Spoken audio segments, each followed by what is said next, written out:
¿Qué tal, hermanos? Bienvenidos, Dios me los bendiga. Una disculpa ahí que tuve unos contratiempos y no había podido subir la clase, pero aquí andamos, miren. Pues vamos a continuar, hermanos. Vamos a continuar. Casi terminábamos el capítulo 5 la sesión pasada. Vamos a continuar ahí donde nos quedamos, que si mal no recuerdo fue aquí. El segundo, estábamos casi culminando, estábamos con el sostenimiento del movimiento progresivo del sermón, ¿no?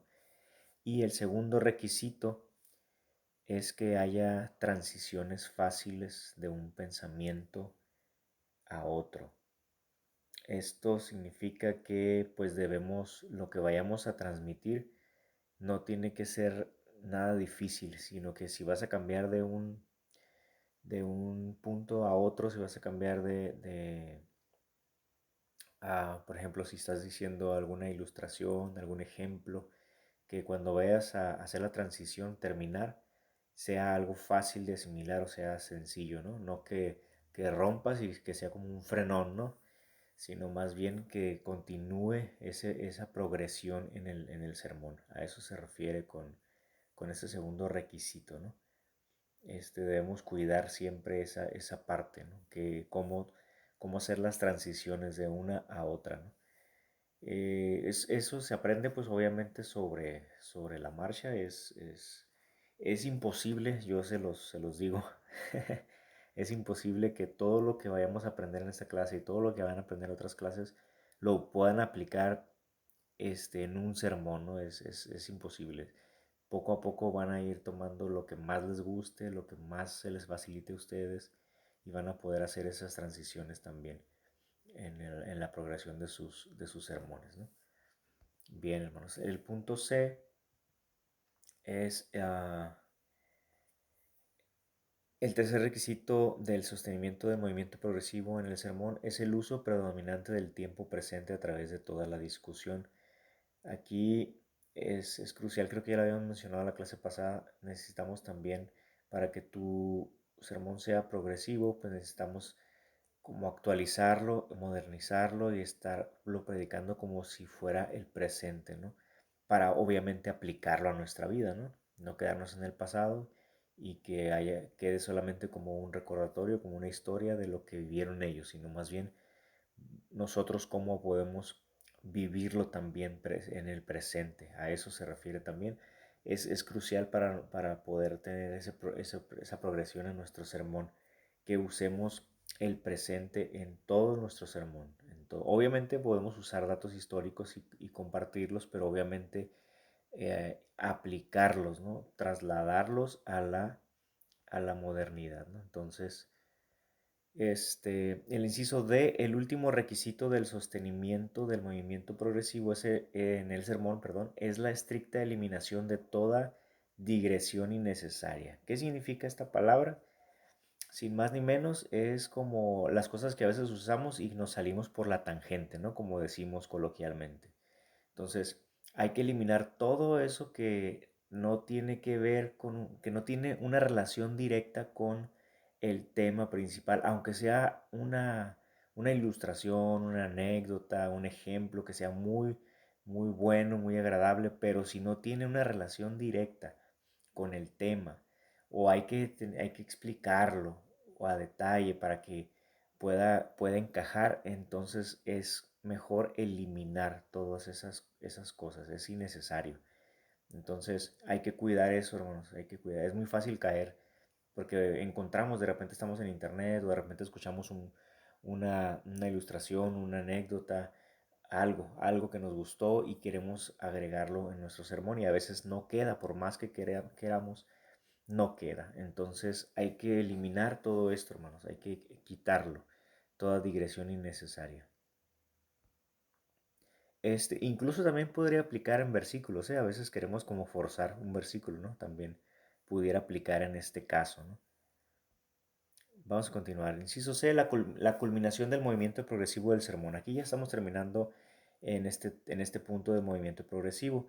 Obviamente aquí vamos a hablar ya de la conclusión, cómo aterrizar. Pues hablábamos la clase pasada de cómo despegar, pero ahora vamos a hablar también de cómo aterrizar. La importancia de la conclusión.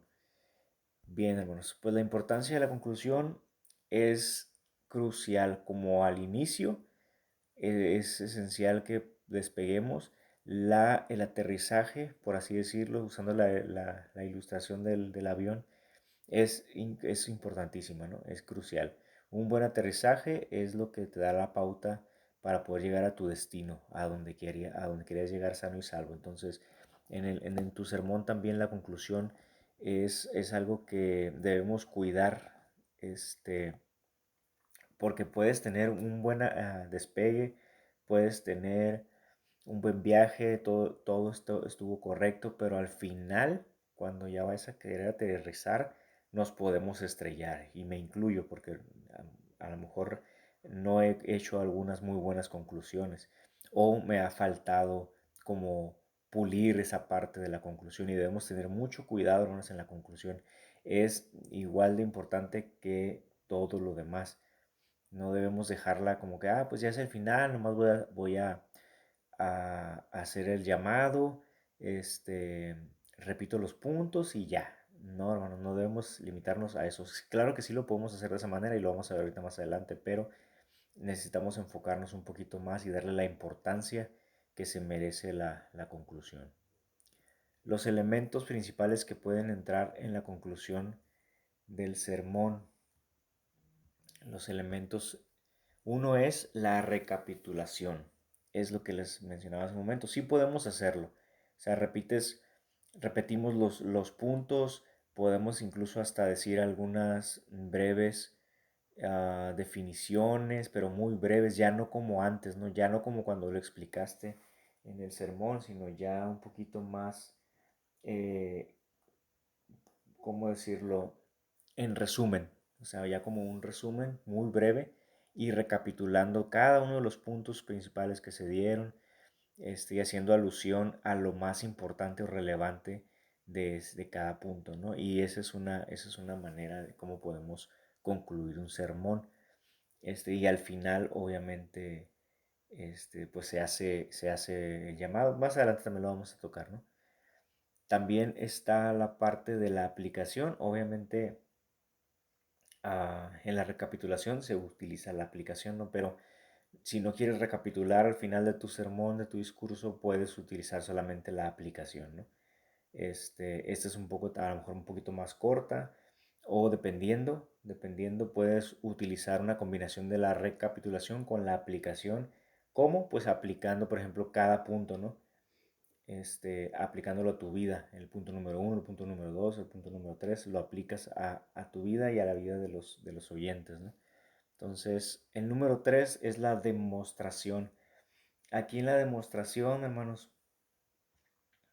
tú y yo tenemos que demostrar con la palabra lo que estábamos diciendo. Por ejemplo, si tú estabas hablando de cómo podemos, de que debemos tener una vida plena en Dios, ¿no? Supongamos, ¿no?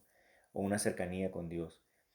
Tú y yo tenemos la obligación de demostrar cómo hacerlo. O sea, no es suficiente con decir, es que debes tener una vida devocional, es que debes tener una comunión con Dios. Ok, eso lo sabemos, pero tú y yo tenemos el deber de decirles cómo lograr eso, demostrarles cómo se puede lograr, incluso con ejemplos bíblicos de personas que lo lograron. Puedes utilizar una historia real de una persona que lo logró, etcétera, etcétera, pero la idea es demostrar que se puede hacer, ¿no? A eso se refiere este tercero, ¿no? El cuarto es la persuasión. Aquí es más de convencer de lo que tú estás hablando, de lo que tú ya demostraste, de lo que tú ya aplicaste a las vidas de ellos. Hay que persuadir, porque una cosa es que le demuestres que se puede hacer y que le digas, es que sí se puede, mira, fulano lo hizo, mengano lo hizo, pero a lo mejor la persona dice, es que yo no quiero. Entonces ahí entra la persuasión. Por eso yo les decía que podemos utilizar una combinación incluso de las cuatro o de varias. La persuasión, y eso va a depender también de tu público, de dónde estás predicando. Entonces la persuasión ahí va a ser tú y el Espíritu Santo. Cómo persuadir a los oyentes de que lo que les estás demostrando, de lo que estás aplicando, puedan ellos querer hacerlo, de que sientan una necesidad de querer. Esa es la persuasión, hermanos, más que no se puede explicar de otra manera. Persuadir a la persona de que tenga el interés de hacerlo, de convencerlo. Y sabemos que el Espíritu Santo es el que los convence, ¿no? Y la invitación, el número 5 es la invitación. Aquí podemos partir la invitación en dos partes nada más. La invitación obviamente siempre debe incluir una invitación ¿a qué? A que apliquen eso a su vida, a que sean persuadidos a lograr un cambio dependiendo del tema que tú estés hablando, ¿no? Y la otra contraparte de la invitación es cuando hacemos un llamado también para que acepten a Cristo, en pocas palabras, ¿no? No todos los mensajes pudiesen aplicarse a eso, pero deberíamos como predicadores, cada uno de nuestros mensajes, tener un apartado, un tiempo para hacer esta invitación. O a veces no se va a poder hacer, ¿no? Pero en la mayoría de las predicaciones pudiésemos hacerlo, hermanos, hacer un llamado. Más más cuando estás siendo invitado a predicar una campaña, eso obviamente, ¿no? Cuando estás siendo invitado a un evento, estás en un parque, etcétera, etcétera, ¿no? Entonces necesitamos hacer el llamado. Y incluso en la iglesia también. En la iglesia van personas nuevas, en las iglesias, en los eventos, a lo mejor un evento de damas, un desayuno, una cena, en esos eventos muchas personas son invitadas para, obviamente, para disfrutar el tiempo, la comida, el ambiente, pero también es una muy buena oportunidad para poder pescar almas. Entonces, si tú traías un tema referente a las mujeres o a los varones, etcétera, podemos y debemos hacer siempre la invitación para que acepten a Cristo, ¿no? Tomen la decisión y obviamente se les invita también a través de la aplicación, de la persuasión, de la demostración. Obviamente se les dice, por ejemplo, si a los creyentes se les dice, este, se les invita a que hagan un cambio en su vida, pero a los que están por primera vez, que nunca habían escuchado, también les podemos decir, como por ejemplo, y tú que vienes por primera vez, que a lo mejor nunca habías escuchado este mensaje, y no sabes de lo que estamos hablando exactamente, tú puedes tener también una relación con Cristo, etcétera, etcétera, etcétera, ¿no? Usted ya lo sabe, ¿no? No tengo que mencionarlo mucho. Pero, hermanos, es muy importante nuestra conclusión, la invitación. Creo que ya me excedí mucho. Bien, vamos a pasar al capítulo 6, hermanos. El sermón eficaz demanda una elaboración adecuada. Ay, perdónenme. Estábamos en el capítulo 5, pasamos al capítulo 6. Va a haber algunos puntos a lo mejor que parecieran repetitivos, pero estamos hablando de cosas distintas, ¿no? Entonces, para que no piensen que, oye, oiga, esto ya lo vimos. No, son puntos que sí son similares, pero están ya dentro de la elaboración. El anterior, hermanos, el anterior capítulo, más que nada, pues se hace referencia como al bosquejo, ¿no? Estábamos hablando de cómo hacer el bosquejo de nuestro sermón, los puntos principales que deben tener, que no deben tener, cómo deben ser, qué características deben tener, etcétera, ¿no? Ese es más bien como el bosquejo. Y ya ahorita en este capítulo 6 vamos a hablar un poquito más de la elaboración, ¿no? No solamente el esqueleto, sino ya más bien ya articularlo un poco más, embellecerlo, enriquecerlo, y es importante también. Número uno, la identificación de los materiales de elaboración más útiles. Perdón. Aquí número uno, los materiales de apelación. ¿Qué significa apelación? Pues necesitamos llegar pues al corazón de las personas, ¿no? Apelar a ellos y al entendimiento, ¿no? Hay muchos versículos que hablan sobre el entendimiento, no solamente de alma, cuerpo, corazón, sino también de la mente, ¿no? Entonces necesitamos apelar al entendimiento de las personas que nos están escuchando. Entonces, Vamos a ver estos materiales de apelación, qué son y cómo los podemos utilizar. Número uno, perdón, inciso A, la necesidad para una apelación al entendimiento de los que escuchan nuestros sermones descansa en dos consideraciones.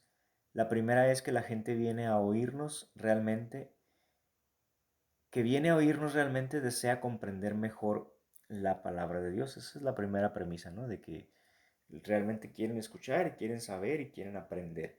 Eso sería lo ideal y que siempre sucediera así, ¿no? Pero no siempre va a ser así. Así que tengamos cuidado y no nos pongamos tristes cuando no sea así, ¿no?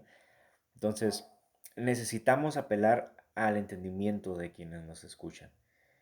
Este,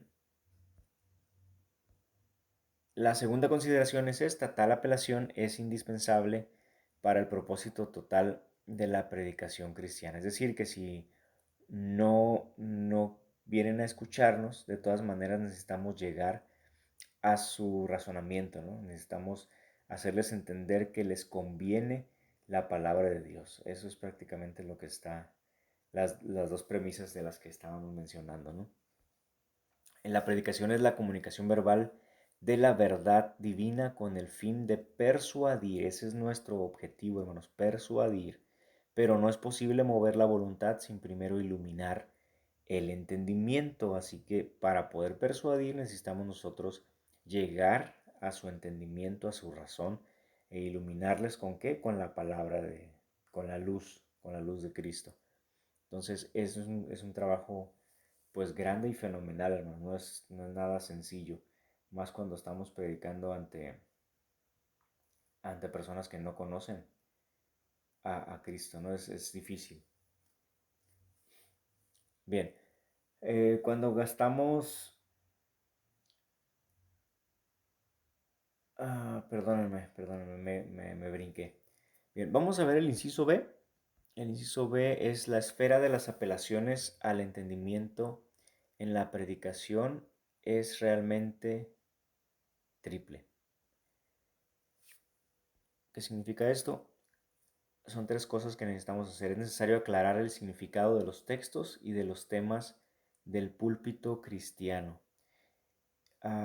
Cuando estemos dando, por ejemplo, algunos conceptos, palabras o incluso textos, a veces es necesario que aclaremos el significado de ellos, ¿no? No siempre son tan claros, no siempre son tan obvios, y para poder llegar al entendimiento, apelar al entendimiento, necesitamos aclarar el significado. Incluso a veces utilizamos el ir al original, ¿no? El ir al griego, el ir al arameo o al hebreo, ¿no? Entonces, a veces es necesario hacerlo y eso trae claridad y trae entendimiento a las mentes, ¿no? También se precisa una explicación de la pertinencia de nuestros textos y temas. Es decir, tienes que explicar también, eh, por ejemplo, el tema y el texto que estás utilizando tiene que coincidir, a eso se refiere, ¿no? También, no podemos hablar del Apocalipsis y poner un tema, este, perdón, poner un versículo que hable, no sé, del amor, ¿no? Porque si estás hablando de Apocalipsis, estás hablando de profecía, ¿no? Entonces, a eso se refiere, más que nada, y que tenga coherencia. Explicar cómo los deberes inculcados desde el púlpito pueden ser llevados a cabo. Aquí es bien importante también, lo mencioné hace un momento, algo similar. ¿Cómo los puedes llevar a cabo? ¿Cómo los puedes hacer realidad? Necesitamos explicar cómo. Si se nos olvida explicar el cómo, hermanos, nuestros oyentes se van a quedar pues incompletos, se van a quedar como que, ok, pues me dices que sí se puede, pero no me dijiste cómo se puede hacer. Entonces necesitamos siempre, este, desde el púlpito, explicar cómo todos esos deberes los podemos llevar a cabo, ese tema que estamos hablando. Bien, Discúlpeme, se me movió aquí un poquito la compu. Este, Vamos a continuar. Perdón, hay también unos auxiliares que facilitan la apelación al entendimiento y son cinco, los vamos a mirar así brevemente. Perdón, la definición tiene por función delimitar con precisión lo definido, separándolo idealmente de todo lo demás. Y esta definición tiene también aquí unos puntos. La definición no debe ser ni demasiado amplia ni demasiado restringida. Aquí tenemos que tener cuidado, no extendernos demasiado en estar definiendo el término o no estar dando vueltas en el asunto, ¿no? Número 2, la definición no debe contener elementos superfluos o superficiales. Número 3, lo definido no debe estar supuesto o incluido en la definición, ¿sí? Como los diccionarios, ¿no? A veces que buscas una palabra y, por ejemplo, buscas trapear y dice, el hecho de limpiar con el trapeador, ¿no? Algo así, algo que ya está, que ya está como supuesto incluido en la definición, ¿no? Es un ejemplo que se me ocurrió ahorita, pero hay muchos así en el diccionario, ¿no? No debemos hacer eso. 4. La definición no debe ser tautológica, es decir, no debe contener repeticiones inútiles y viciosas. Ahí está, no hay más que decir. 5. La definición no debe ser negativa, sí puede ser positiva, entonces debemos cuidar también cómo volverla o tornarla en positivo. Sí se puede, la mayoría de las veces se logra. Número 6. La definición debe atenerse al contenido actual del concepto definido, no a la significación etimológica de la palabra que lo expresa. Ahí está también, ¿no? Podemos utilizar, sí, también la raíz etimológica, pero debemos atenernos al contenido actual, es lo que nos sugiere, ¿no? Del concepto que estamos definiendo. Ahí nomás se los dejo de tarea. 2. Si bien la narración no apela únicamente al entendimiento, puesto que no faltan quienes aseveran que influye más sobre los sentimientos que sobre el intelecto, no por eso hemos de pasar por alto su gran valor educativo. Es decir, aquí estamos hablando ya de otro asunto, de la narración. Aquí en la narrativa muchos piensan que es más sobre sentimientos, pero no es así, hermanos. Podemos llegar al intelecto aún a través de una buena narración.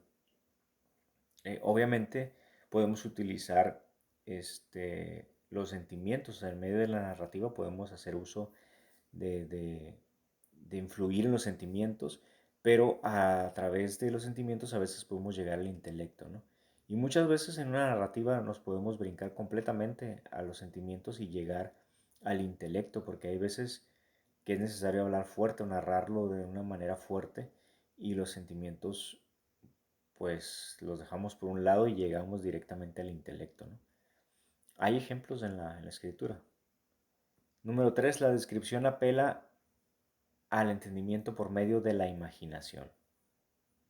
Aquí pues es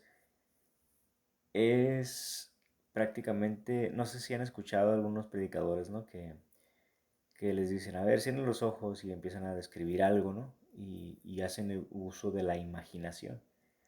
Nos hacen imaginar, no sé, una isla, nos hacen imaginar ciertas cosas, ¿no? Dependiendo del tema que traigan y la intención, entonces podemos hacer uso de eso también. No les estoy diciendo que siempre les hagan cerrar los ojos, ¿no? No es necesario, pero sí podemos utilizar este medio, ¿no? de la imaginación. 4. El valor de la ejemplificación como medio propio para apelar al entendimiento se debe a la marcada predilección de la mente humana para las verdades concretas. Aquí, hermanos, el utilizar ejemplos Esto es tiene mucho valor porque las personas se identifican, pues si tú usas un ejemplo personal, un ejemplo propio, o algo que te pasó a ti, algo que le pasó a un hermano que conoces, este, es muy valioso porque siempre el humano, nosotros como humanos tratamos de identificarnos con los demás y si les vas a contar algo que ya te pasó, o algo que le pasó a alguien, o algo que le pasó a tu abuelo, o algo que le pasó al pastor, o alguna situación para ejemplificar, va a ser muy, muy, muy bueno, ¿no? Incluso aquí el texto dice que tiene una marcada predilección de la mente humana, ¿no? Y obviamente eso lo vas a aplicar a una verdad que estás utilizando, una verdad concreta. Obviamente, ¿no? No nada más es para contar una charra. Número 5, por último, tenemos la comparación, abarca también el contraste. Aquí podemos comparar ya sea por medio de la Biblia, hay ejemplos donde se hacen comparaciones, o podemos utilizar también ejemplos de la vida cotidiana para hacer una comparativa, una comparación, ¿no? De lo blanco con lo negro, el cielo con el infierno, el caliente con lo frío, y usamos la comparativa, ¿no? B. Consideremos enseguida los materiales de elaboración que apelan a la razón.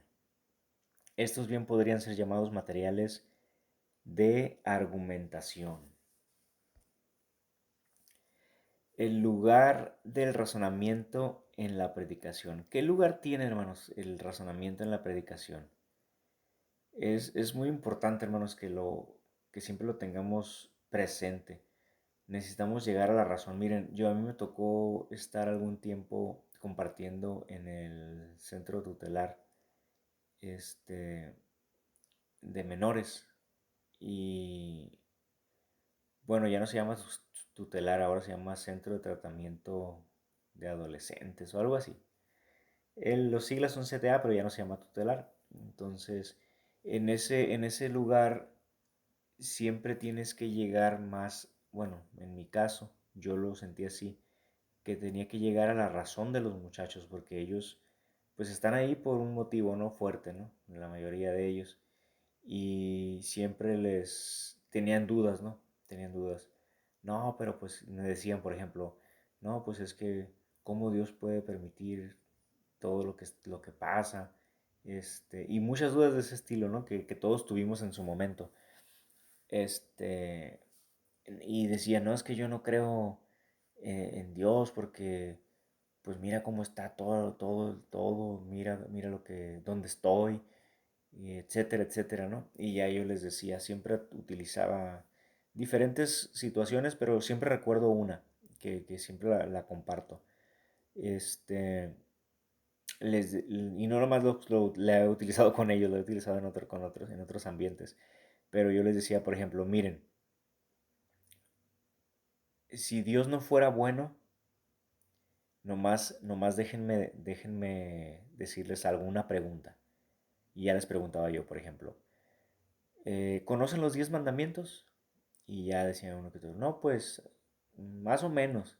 Y ya hacía que los repitieran, ¿no? Ya, nada más los 10 mandamientos, nada más les decía. Y ya empezaban a decir, no, pues no robarás, no matarás, y ya. Se los completaban, ¿no? Nunca los completaban. Y ya les decía, ¿qué pasaría? Les dije yo. ¿Qué pasaría? Los hacía entrar en razón.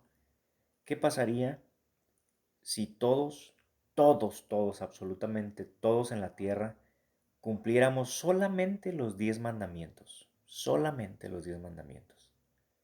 Y ya se quedaban. ¿Qué pasaría? Y ya como no contestaban, yo les hacía más preguntas. ¿Qué pasaría, por ejemplo, en el gobierno? Si todos los que trabajan en el gobierno siguieran los 10 mandamientos. Y ya empezaban, no, pues no habría corrupción, no, pues, y empezaban, ¿no? ¿Y qué pasaría si todos, no matáramos? ¿Qué pasaría? No, pues no habría muertes, no habría asesinatos, no habría violaciones y empezaban, ¿no? A decir todos. Y entonces ya cuando entendían mi punto, yo les decía, entonces, Dios quiere algo bueno para esta tierra. Y ya se quedaban. No, pues sí. porque son sus mandamientos, y nada más son 10, hay más, pero esos son los 10 principales. Entonces, ¿Dios quiere cosas buenas para este mundo? No, pues ya se quedaban, no, pues sí, se quedaban pensando, pero ya entrando en razón, pues.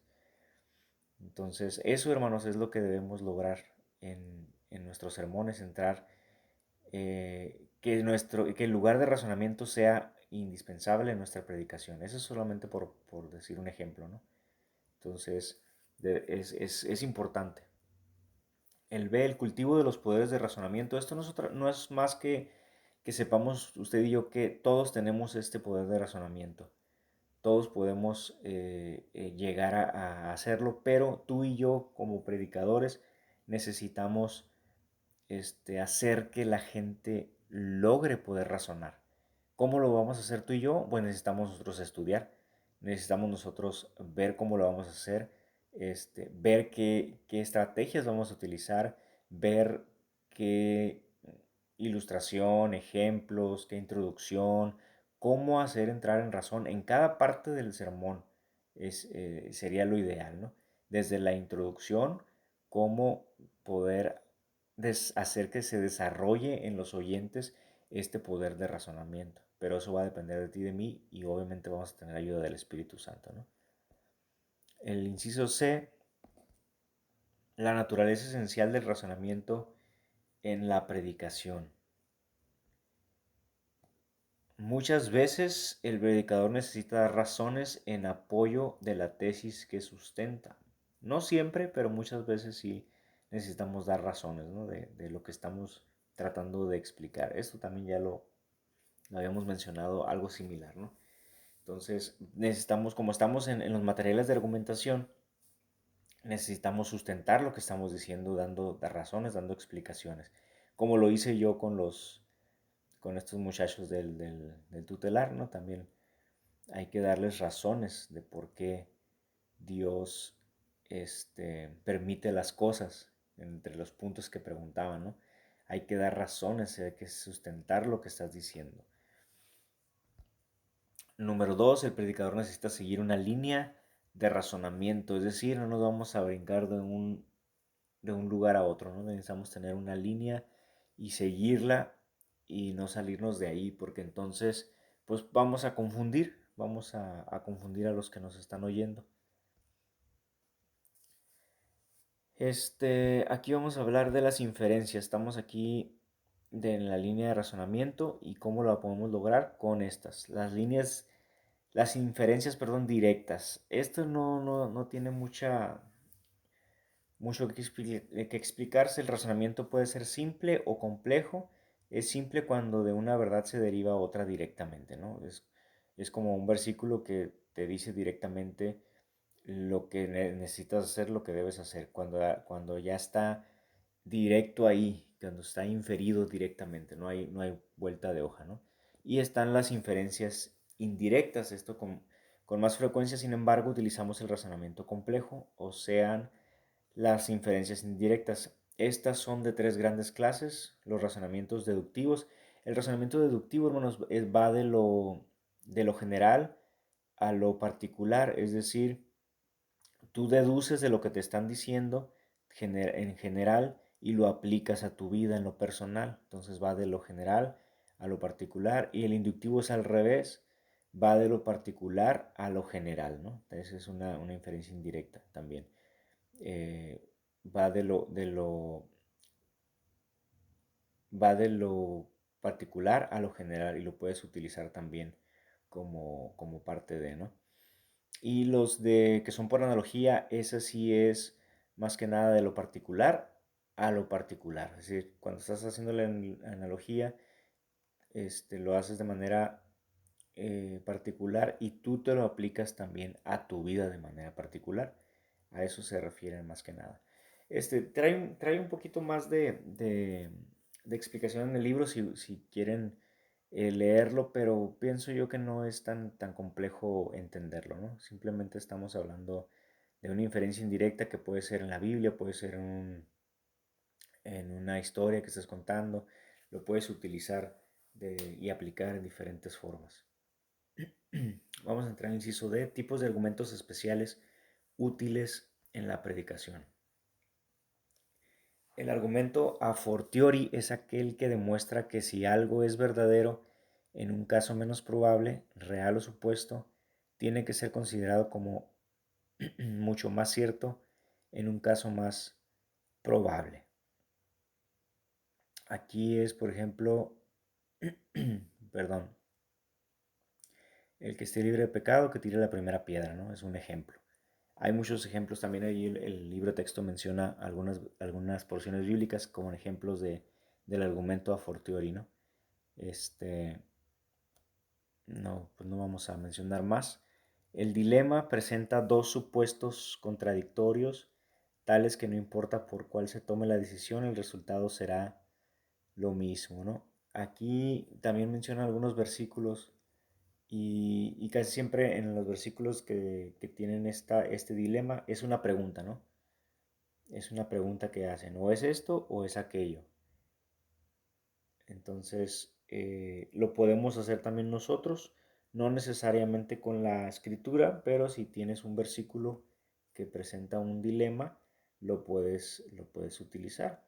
También podemos utilizar, creo que en la clase pasada hablamos también de un dilema, ¿no? De un ejemplo de, si mal no recuerdo, la espada o la... Era un bosquejo. ¿La espada o qué? Bueno, no lo recuerdo ahorita, se me fue el punto. Pero lo que sí es que podemos utilizar este dilema, podemos utilizarlo y casi siempre van a ser contradictorios, ¿no? El 3, la idea esencial del argumento ad hominem es la de echarle en cara al contrincante su propia actuación o su propio dicho. Eh, es decir, también vienen algunos ejemplos bíblicos es que con sus propias palabras, ¿no? Como cuando dice el dicho, por la boca muere el pez, ¿no? Entonces, es lo mismo. Necesitamos, la idea aquí es que con el argumento del otro, nosotros lo podamos desenmascarar o echarle en cara que lo que está diciendo, pues nada que ver, ¿no? Entonces, busquen ahí los versículos bíblicos para que tengan un poquito más de, de luz en cuanto a esto, pero no es muy complicado, nomás les pusieron ahí unos nombres medio raros en este libro de texto, ¿no? La del ad hominem o el fortiori, ¿no? Pero no es nada complicado utilizarlos, ¿no? Hay muchos versículos bíblicos al respecto. Y el número 4, el argumento de la reducción del absurdo, consiste en demostrar que la posición del contrincante llevada a su conclusión lógica prueba demasiado, acabando por quedar en un absurdo. Esto es, por ejemplo, el versículo, se me olvidó la cita, no la apunté aquí. Ahí viene el libro de texto, pero es cuando los fariseos estaban, obviamente, murmurando acerca de Jesús y, y empiezan a atacarlo, pues empiezan a atacarlo y él mismo con su propia lógica les dice, pues no tiene sentido lo que estás diciendo, porque si yo fuera, le estaban acusando de que estaba echando fuera demonios en el nombre de Belcebú, ¿no? Y él dice, ¿cómo es que voy a estar echando fuera demonios en el nombre de Belcebú si Belcebú y los demonios están en el mismo equipo? O sea, no tiene sentido lo que estás diciendo. ¿Cómo voy a echar fuera demonios? ¿Acaso él solo se va a echar fuera? Les empieza a decir, ¿no? Como con la propia lógica, ¿no? Y pues los deja callados, obviamente, ¿no? Ese es la reducción del absurdo. Entonces hay muchos ejemplos y también los podemos utilizar en otras esferas, ¿no? No solamente con lo bíblico. Para concluir esta breve reseña de los materiales de elaboración que apelan principalmente a la razón, tengamos en cuenta las siguientes sugestiones prácticas acerca de la argumentación. 1. No debemos intentar la prueba de algo si no estamos persuadidos de que es verdad y si no estamos seguros de poder probarlo.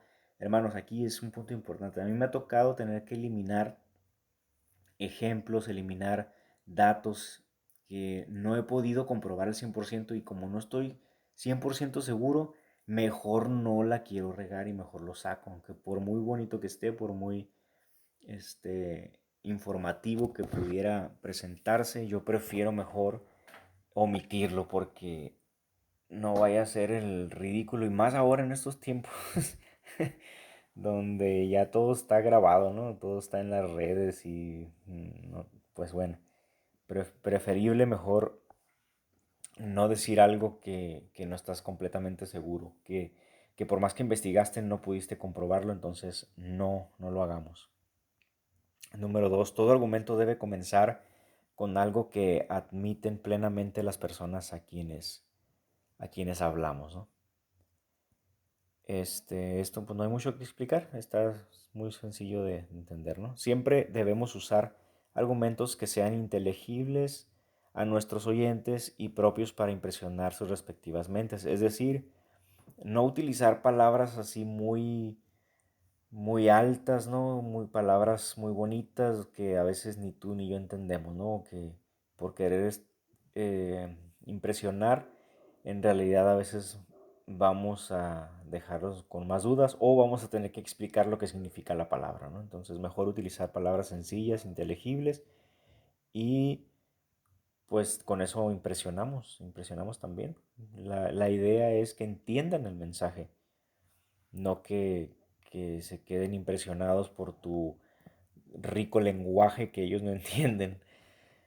Número 4. Para no cansar a nuestros oyentes con demasiada lógica, debemos tener cuidado especial en intercalar ilustraciones apropiadas. ¿Sí? No todo es de la razón, hermano, no todo es de la lógica. Necesitamos también ahí meter ilustraciones apropiadas, ¿no? A mí me gusta mucho meter historias, este, obviamente con aplicación, ¿no? Y que tienen que ver con el punto principal y también con los subtemas, ¿no? Entonces, cada quien puede hacer uso de ellas. Ahí, me fui dos. El 5 antes de pasar a un nuevo escalón en el argumento, es bueno repetir con variaciones placenteras el progreso que el argumento ha seguido hasta ese punto. Esto no siempre, en mi caso yo no siempre lo hago, hermanos, pero es bueno hacerlo de vez en cuando. Dependiendo del tema, dependiendo la complejidad, porque ustedes saben que hay temas más complejos que otros. Si el tema es muy sencillo, pues a lo mejor no vas a necesitar repetirlo, pero si el tema es un poco complejo, o como decimos, si ya es carnita y no lechita, pues entonces a lo mejor te va a servir repetir, pero obviamente, como dice aquí, ¿no? Con variaciones placenteras, no solamente estar repitiendo y repitiendo, ¿no? Hay que hacerlo con sutileza. Número 6. No debemos tratar de decirlo todo, sino escoger un número conveniente de argumentos más eficientes. A veces nos cuesta, hermanos, queremos decir tantas cosas que nos cuesta escoger lo que vamos a decir en el sermón, pero tenemos que hacerlo, hermanos. Tenemos que hacerlo porque si no, pues se va a hacer un sermón eterno y en lugar de ser un sermón edificante, va a ser un sermón, pues, ya sea adormilante o pues muy largo, ¿no? Tedioso, cansado. O sea, puede ser interesante, pero eh, puede ser también cansado. Entonces, hay que evitarlo más. Número 7.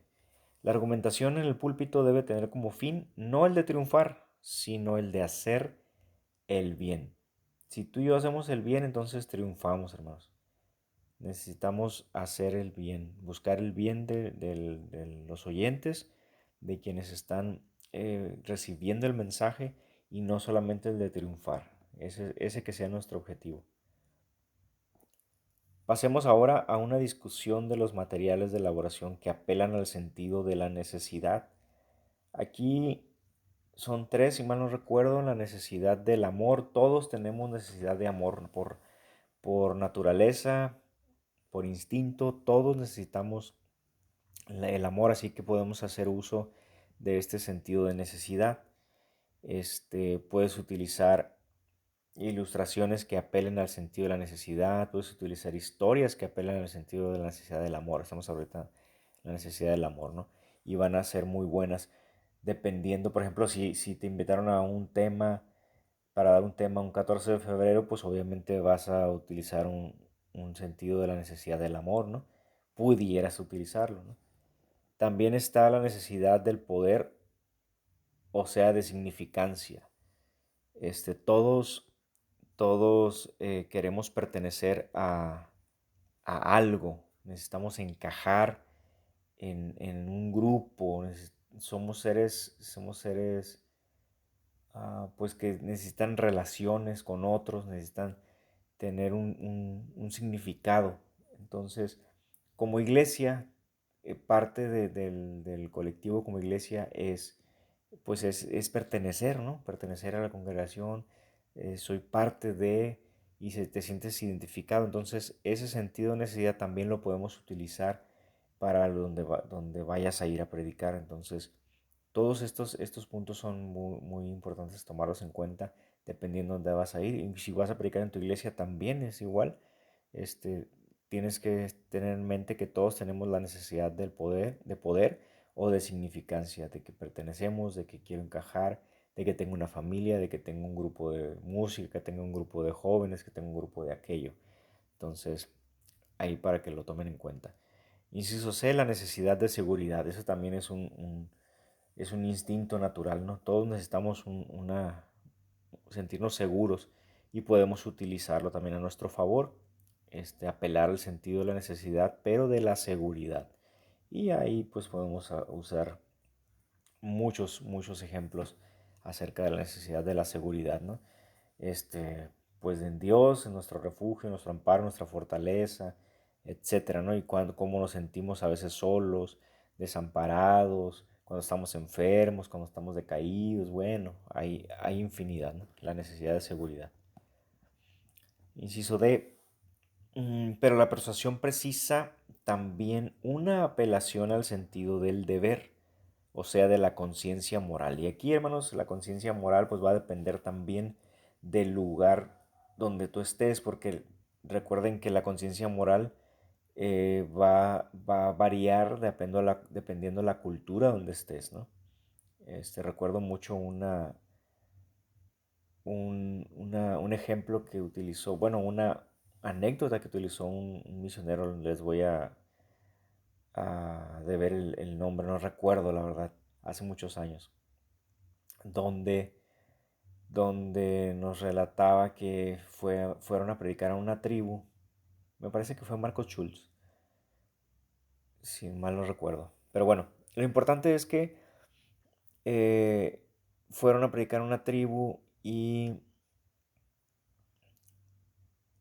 cuando estaban contando la historia de Jesús y de Judas cuando lo traiciona, todos empezaron a aplaudir a Judas cuando estaba contando la traición y todos los misioneros se quedaron así como que, ¿qué onda con ellos, no?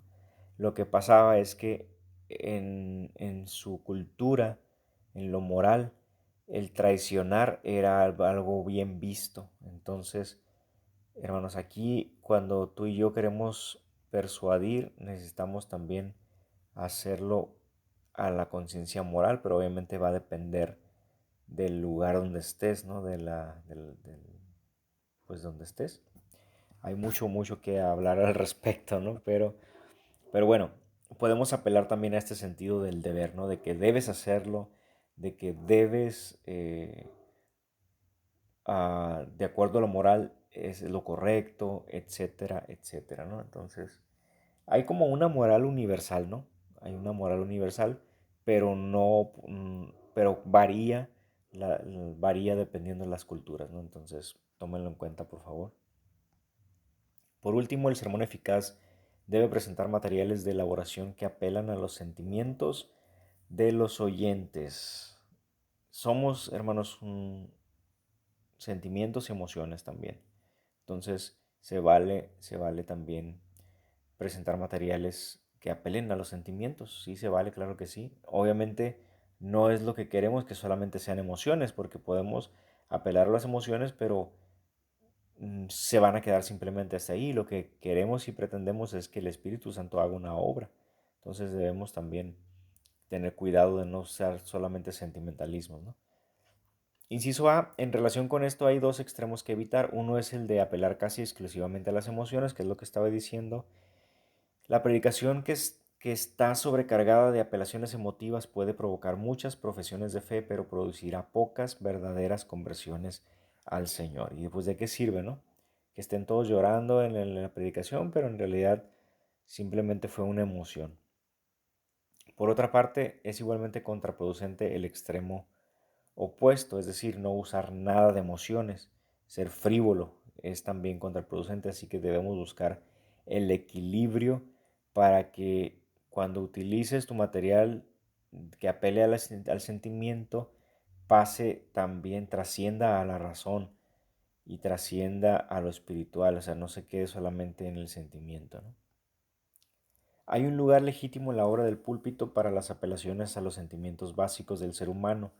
¿Cuáles son? La gratitud, la lealtad, la compasión, el temor, la vergüenza y la indignación. Todos estos, hermanos, los compartimos nosotros, estos sentimientos. El sentimiento de gratitud. Cuando cuentas una historia acerca de la lealtad entre amigos, es algo que te agrada, ¿no?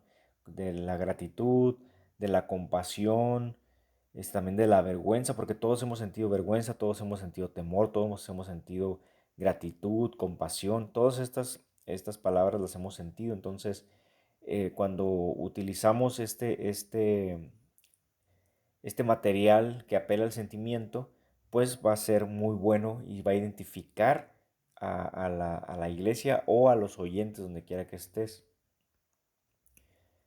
B. La razón para insistir en que la razón para insistir en que debe haber en todo sermón algún material de elaboración que apele a las emociones es esta. Tal apelación desempeña una doble función de tremenda importancia para los propósitos de la persuasión.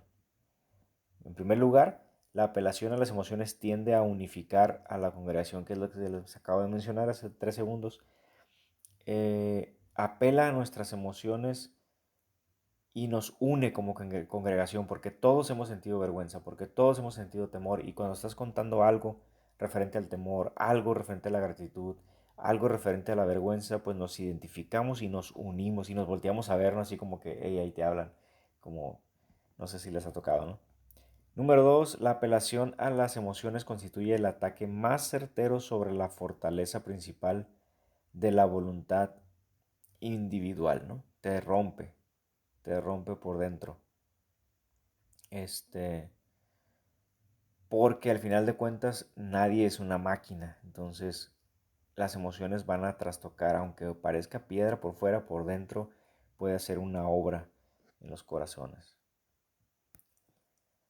¿Cómo podemos nosotros, como siervos de Dios, lograr tocar los resortes emotivos de la congregación o de los oyentes? Y hay 3 maneras, hermanos, legítimas de hacerlo.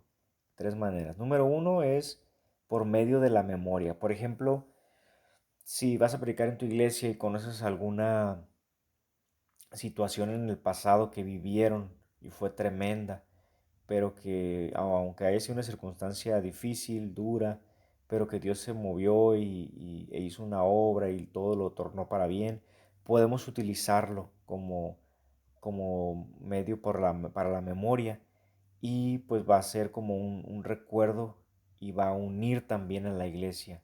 Lo podemos hacer, lo podemos hacer. Obviamente tener cuidado de qué historia, de qué cosa vas a escoger, ¿no? Tener mucho cuidado de no herir, no lastimar, porque a veces, aunque ya pasó mucho tiempo, hay personas que a lo mejor pudieran estar todavía heridas. Entonces tienes que cuidar también esa parte, ¿no? Pero puedes apelar bueno, eso es un ejemplo, ¿no? De utilizar un recuerdo triste, pero también puedes utilizar un recuerdo agradable, obviamente, de la congregación, un milagro que Dios hizo, etcétera, ¿no? La segunda es por medio de la imaginación. Esta es un poquito más sencilla. Simplemente pues vas a hacer uso de la imaginación. Ahí tú vas a buscar la manera de hacerlo, ¿no? Es una de las maneras que podemos llegar a las emociones de las personas con la imaginación. El más poderoso es la pasión sincera del mismo predicador. Aquí no sé usted, pero yo me he tocado ver predicadores que son excelentes, excelentes para motivar, excelentes, tienen una pasión increíble, se les ve cómo Dios los usa, tienen esa habilidad para poder hablar con pasión, para poder hablar con convicción, y solamente el hablarlos ya casi casi te convence, ¿no? te convence de lo que se está diciendo. Si te dice que el rojo es azul, tú le crees porque es tanta su pasión que tú le crees todo lo que dice. Entonces también es parte importante de cómo llegar a las emociones y esta es la parte más difícil, hermanos. Lo fácil es la imaginación, lo fácil es buscar el medio por la memoria, ¿no? Pero lo difícil es la pasión, una pasión sincera. Eso es lo complicado y es lo que debemos buscar todos. Inciso D, para terminar, es menester tener presente siempre que toda apelación a las emociones debe ser seguida de una oportunidad práctica para actuar. Obviamente sí, hermanos. Necesitamos, si vamos a utilizar las emociones, necesitamos estar siempre y asegurarnos siempre de que se va a aplicar, ¿no? Todo lo que se está diciendo, hay que aplicarlo a las vidas, ¿no? No que se quede una simple emoción. Bien, vamos a pasar al punto 2, los materiales de ilustración. Su importancia para la predicación. La ilustración es aquella parte del sermón que ayuda a la congregación a ver con los ojos de la mente. Apela también a los poderes de la imaginación. Entonces, ¿podemos utilizar ilustraciones? Claro que sí, hermanos. Muchas podemos utilizar. Obviamente, cuidando el número de ilustraciones, ¿no? No vamos a estar predicando ilustraciones, ¿no? Pero una ilustración nos va a ayudar mucho a que la gente pueda verse, vislumbrarse o pueda imaginar también. Diferentes tipos de ilustración. Uno de los mejores libros recientes sobre este asunto enumera 9 tipos de ilustración que pueden ser empleados con provecho en la predicación. ¿Cuáles son, hermanos? Solamente los vamos a mencionar. Las figuras del lenguaje, especialmente el símil y la metáfora, ¿no? Creo que no hay mucho que explicar. El símil es lo similar, ¿no? Y la metáfora, pues ustedes ya saben qué es. La analogía, la alegoría, la fábula, todos estos hermanos vienen en la Biblia. Es decir, los utilizaron los hombres de Dios. La parábola, la alusión histórica, el incidente biográfico, la experiencia personal y la anécdota. El único que no viene en la Biblia es la anécdota, hermanos. En la Biblia ninguno de los hombres de Dios utilizó la anécdota, todos los demás sí se utilizaron, pero no por eso no es que no podemos utilizar la anécdota, claro que sí la podemos utilizar, pero tenemos que tener pues cuidado y saber que en la Biblia no está mencionada, pero se utiliza y son excelentes para poder tener un sermón eficaz. Así que ahí están, hermanos, son las 9. Se las regreso. Las podemos utilizar todas, todas. La que más le guste. Llévela, llévela. Bien, vamos a continuar. Las ventajas prácticas del empleo de las ilustraciones en la predicación. ¿Qué ventajas me puede traer, hermanos? La ilustración explica.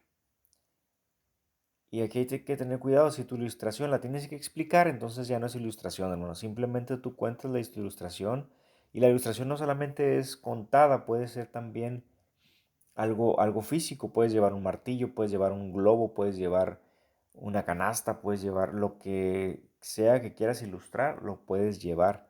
Y eso lo va a explicar, puedes llevar una cuerda, puedes llevar una silla, puedes llevar lo que sea, ¿no? La ilustración va a explicar lo que estás predicando, ¿no? B, la ilustración aumenta el interés de los oyentes también.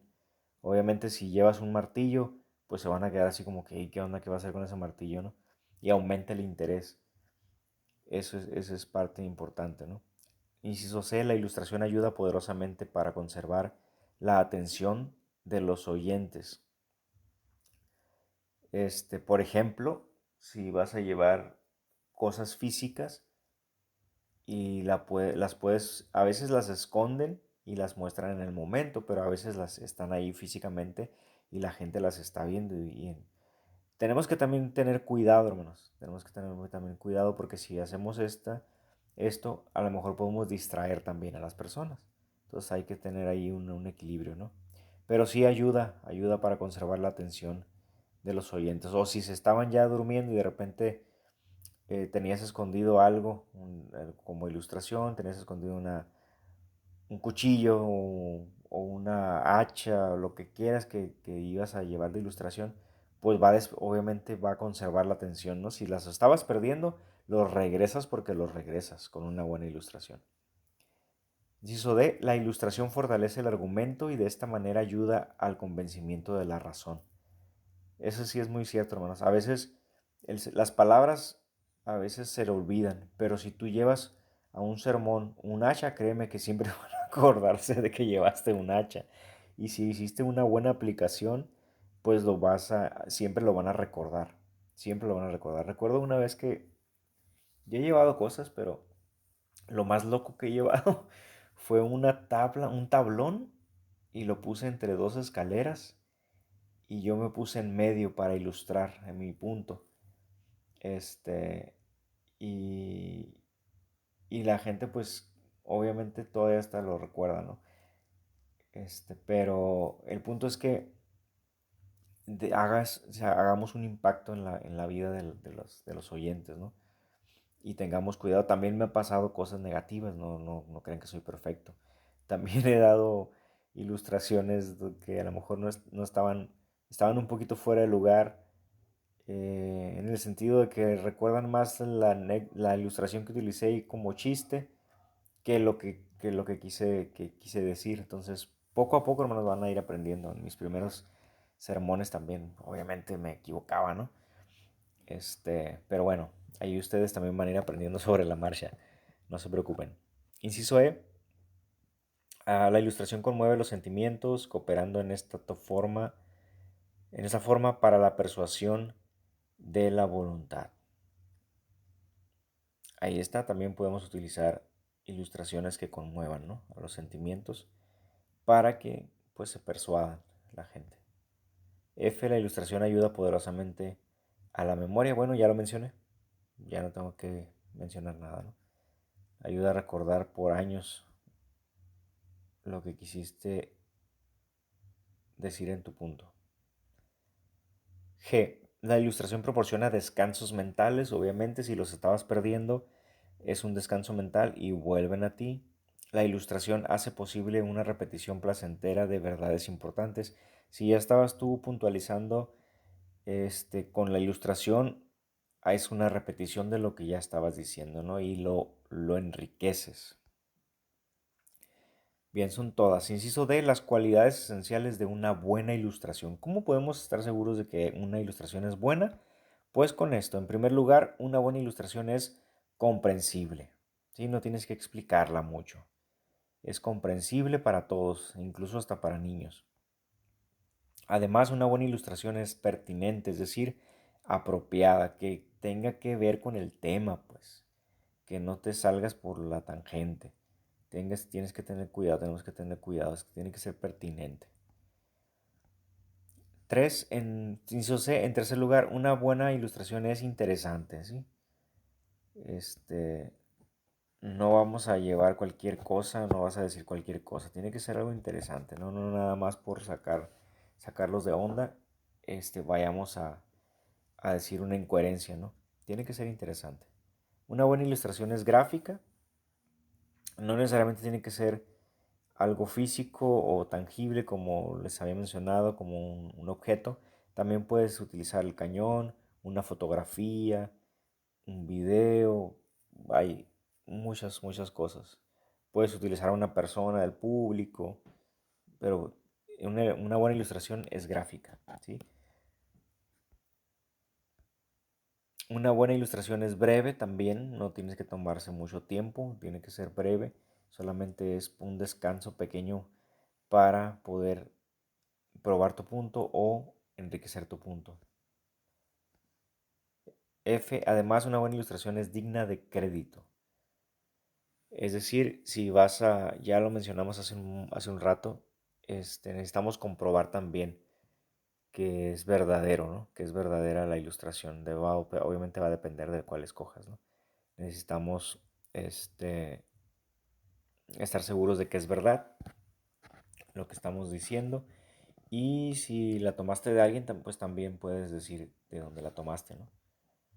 Una buena ilustración tendrá cierta frescura propia, es decir, no será trillada. Tenemos que tener cuidado, hermanos, hay muchas ilustraciones que ya por años ya las conocemos. Entonces, evitar las ilustraciones que ya están muy trilladas, ¿no? Que ya todo el mundo se las sabe, que hasta los niños se las saben. Entonces buscar, pues, ilustraciones nuevas, ¿no? O, pues, también buscar fomentar un poquito más la lectura, pues, sin duda hay muchas más ilustraciones que podemos utilizar, ¿no? Las fuentes de donde podemos obtener material ilustrativo. Hermanos, pues aquí va a depender de ustedes y de mí, ¿no? Hay muchas fuentes donde podemos obtener material ilustrativo. Obviamente tenemos que estar leyendo constantemente y podemos obtener entonces este material. Pero si no leemos, si no buscamos, si no indagamos, pues no lo vamos a encontrar, ¿no?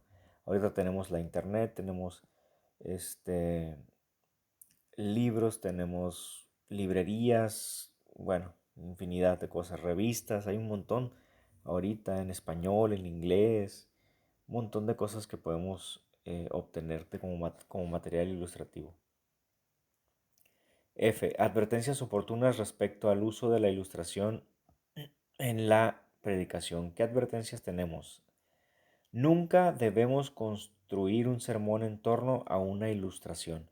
La cosa principal debe ser la casa y no la ventana.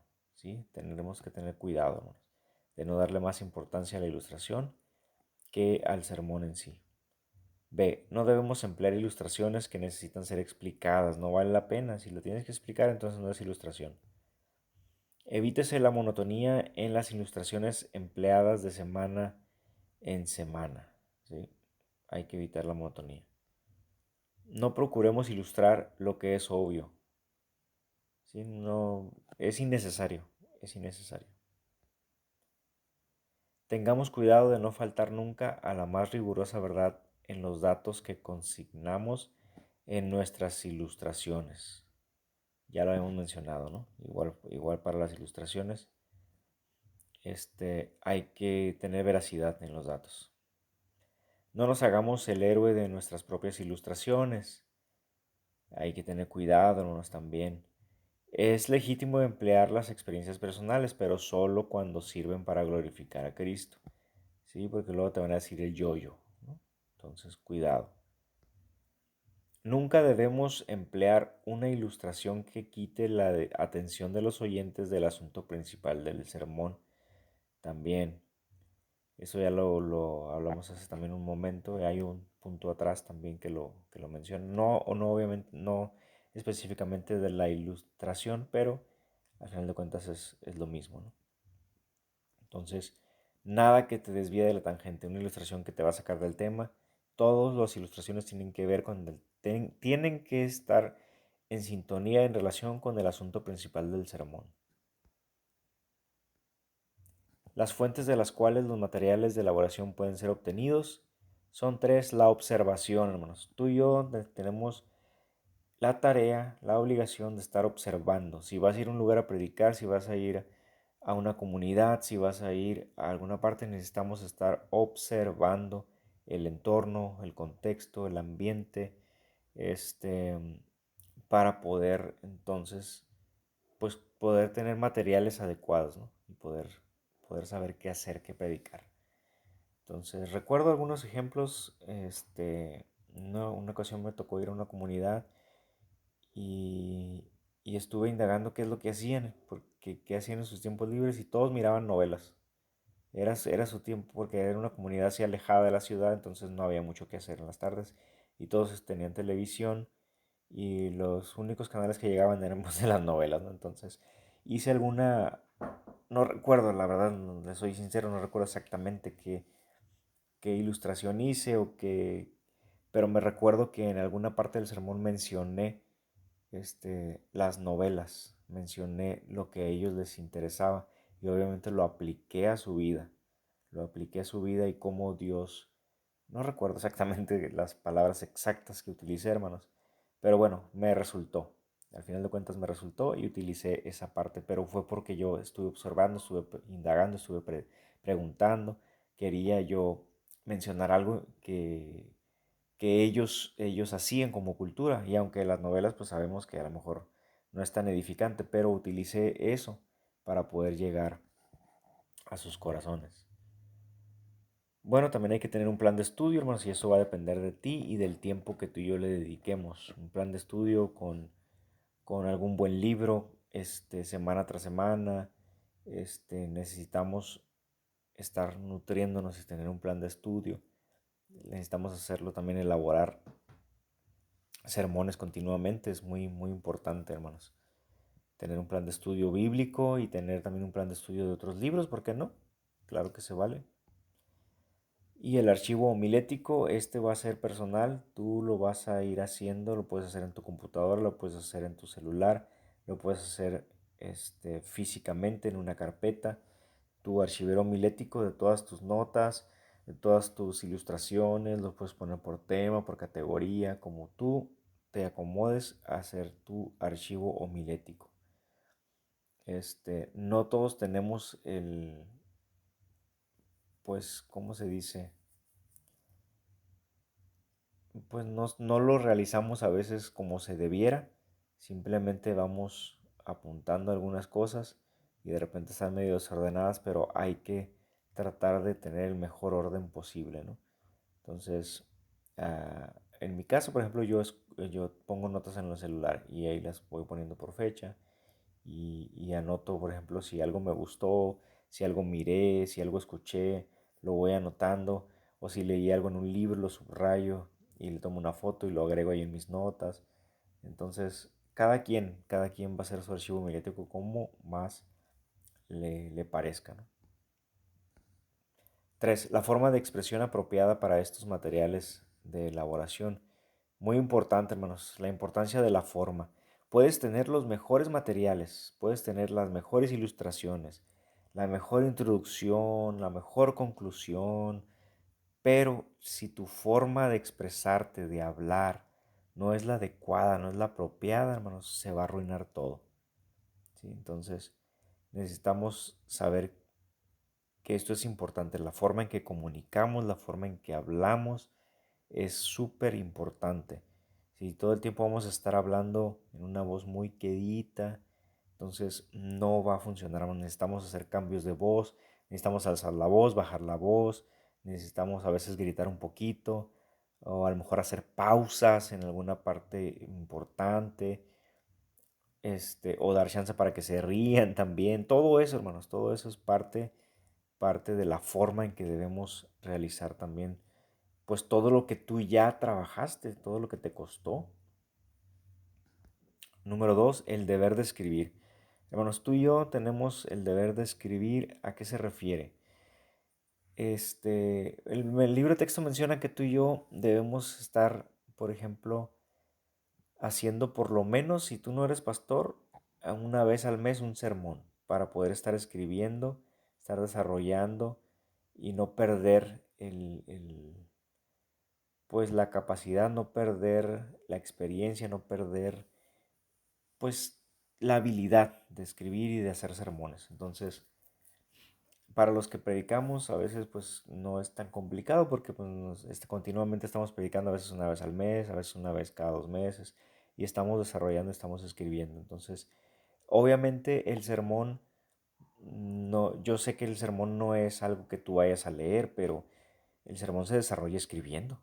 Entonces, todo lo que se te venga a la mente, escribe, escribe, escribe, escribe y luego ya elaboras tu sermón y cortas y lo pules, etcétera, ¿no? Pero debemos tener este hábito de escribir. Y también lo puedes desarrollar con el punto anterior de tu... Ay, se me fue el nombre, hermanos. Se me fue el nombre. Pues déjame regreso. Del archivo homilético. Aquí está. Del archivo homilético. Puedes desarrollar también la parte de escritura al hacer esto. Perdón. El número 3, las cualidades de estilo que deben ser cultivadas por el predicador. ¿Cuáles son esas cualidades? La pureza. Aquí la pureza se refiere también al hablar, al escribir, al expresarnos. debe haber una pureza en nuestro desempeño al predicar, al hablar, debe haber una pureza en ese sentido, hermanos. También debe haber claridad, lo que tú y yo comuniquemos, lo que tú y yo estemos diciendo, que no estemos cantinfleando, vaya, pues, que no estemos cantinfleando, que no estemos dando vueltas, que la gente no diga, ¿qué dijo? O sea, ¿qué quiso decir? No, hermanos. Por eso, a mí, en lo personal, yo les voy a ser sincero, a mí me gusta escribir todo mi sermón, casi, casi palabra por palabra lo que voy a decir. Obviamente, cuando estoy predicando no lo estoy leyendo literal, ¿no? Pero lo tengo ahí, hermanos, todo completo. A veces son 9 hojas, 10 hojas, pero yo a mí me gusta escribirlo. Es muy personal, mi asunto muy personal, pero eso lo hago porque lo que yo escribo, yo ya sé si está claro o no, pues yo ya lo revisé y lo volví a revisar y trato de no salirme de lo que ya escribí, siempre. Entonces, así es como yo intento tener claridad. Usted lo puede hacer, hay unos que pueden, yo no sé cómo le hacen, yo no puedo, pero hay unos que pueden predicar y ves el bosquejo y nomás tienen su título, 3 puntos, sus subtemas y ya, no tienen nada más escrito, no sé cómo le hacen, pero tienen una habilidad diferente pero bueno, tienen una capacidad diferente. Pero en fin, estamos en claridad. La energía, esta es la cualidad que le da la fuerza al estilo. Aquí la energía, hermanos, también habla obviamente de incluso hasta cómo te paras, si estás derecho, si estás erguido, si no estás erguido, si caminas, si no caminas mientras predicas. Todo eso transmite tu voz, todo eso transmite una energía. Y esto es lo que le va a dar la fuerza a tu estilo, ¿no? Ese va a ser tu estilo. Hay personas que se la pasan caminando, hay personas que nos quedamos solamente en el púlpito y no nos movemos tanto, pero no es parte de nuestra energía, es parte de nuestro estilo. La última cualidad que debe caracterizar el estilo del sermón es la de ser interesante. Obviamente, ¿no? El sermón debe ser interesante. Y, pues, ¿cómo podemos hacerlo interesante? Pues, obviamente, estudiar el contexto donde vas a predicar, prepararte por lo que esté pasando. Si está pasando, por ejemplo, algo fuerte en esa semana, en esa comunidad que vas a ir o en tu ciudad, puedes predicar al respecto, ¿no? Acerca de lo que está pasando. Por ejemplo, si de repente hay una situación económica difícil o si de repente en la ciudad hay violencia, podemos utilizar ese tipo de temas actuales para hacer interesante tu mensaje, ¿no? A estar actualizado. Este, etcétera, ¿no? Por ejemplo, cuando se vino la pandemia, ¿no? Los primeros meses casi todos predicaban acerca de la pandemia, ¿no? Entonces, a eso se refiere, que sea interesante. Y bien, creo que terminamos el capítulo 6, hermanos. Entonces, lo vamos a dejar hasta aquí, hermanos. En la siguiente clase vamos a ver el capítulo 7. Espero que haya quedado claro y si no, pues me dicen con toda confianza las dudas. Discúlpenme una vez más que me tardé en subir la clase. Tuve ahí unos problemas, pero pues bueno, aquí estamos. Y pues nos vemos la próxima clase. Dios me lo siga bendiciendo mucho. Bendiciones.